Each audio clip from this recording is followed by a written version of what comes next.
My name is Jenelle Esparza. I'm an artist from Corpus Christi, Texas, and currently based in San Antonio.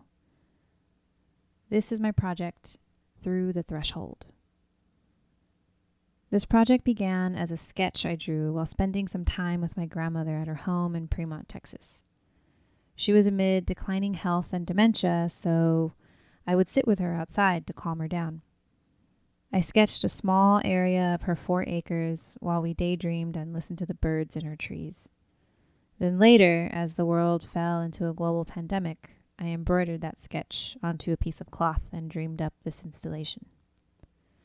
I've worked with bronze casting in this way since 2016, and this is the largest bronze installation that I've done. Originally, I cast cotton spurs in bronze to commemorate this interconnected history of labor in my family and in Latino heritage. My grandmother was part of several generations of agricultural labor in cotton fields, specifically in Texas. The cotton spur is another name for the rough part of the cotton plant that holds the fibers, and when cast in bronze, they take on this dreamy, star-like shape.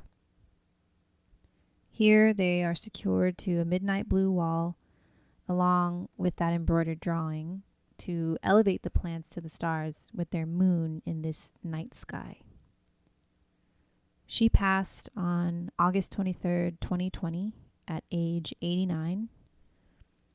Through the Threshold represents my memories of dreaming on her land with her by my side, and I hope it brings the same joy and beauty to everyone who encounters it. My grandma lived her life bound to the earth. She rose up with the sun and she slept after it set. She had a beautiful garden and she knew the many moon phases and the best times for planting and harvesting.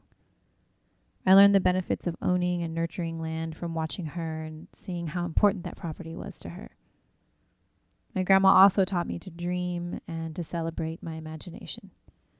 I can credit a lot of why I'm an artist to her. My grandma was present at every stage of this project from conception to completion. This one is for her. Idolina Quintanilla Olivares.